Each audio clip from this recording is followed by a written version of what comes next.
Assalamualaikum warahmatullahi wabarakatuh. Pada kesempatan kali ini, saya membuat video untuk memenuhi tugas 1 dengan mata kuliah Pancasila. Tema video ini yaitu pelajaran dari sejarah Pancasila bagi generasi muda.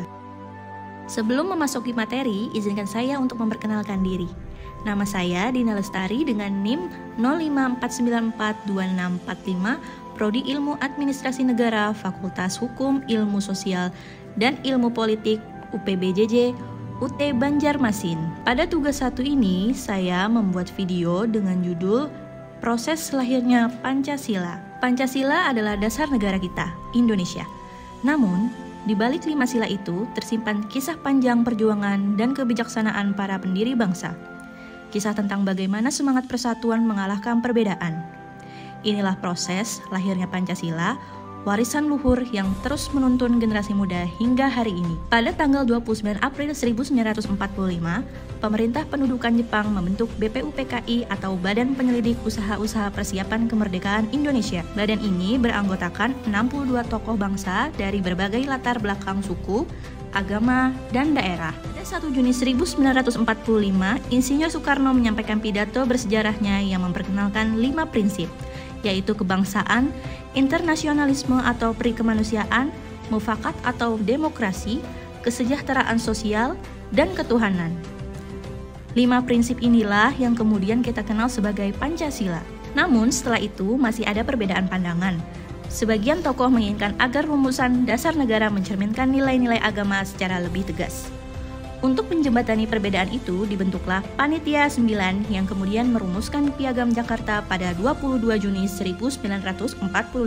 Piagam Jakarta memuat rumusan awal Pancasila dengan kalimat pembuka, ketuhanan, dengan kewajiban menjalankan syariat Islam bagi pemeluk-pemeluknya. Rumusan ini menjadi kompromi antara nilai keagamaan dan semangat kebangsaan. Setelah Indonesia memproklamasikan kemerdekaannya pada 17 Agustus 1945, dibentuklah PPKI atau Panitia Persiapan Kemerdekaan Indonesia. Dalam sidang tanggal 18 Agustus 1945, PPKI menetapkan Undang-Undang 1945 dan secara bijak mengubah sedikit rumusan Piagam Jakarta menjadi ketuhanan yang Maha Esa. Perubahan ini mencerminkan nilai-nilai luhur Pancasila. Yang pertama, persatuan Indonesia. Yang kedua, kerakyatan dan musyawarah. Dan yang ketiga, keadilan sosial. Dari proses panjang lahirnya Pancasila, saya belajar bahwa Indonesia dibangun atas dasar kebersamaan, toleransi, dan musyawarah. Bagi generasi muda seperti kita, nilai-nilai itu tetap relevan.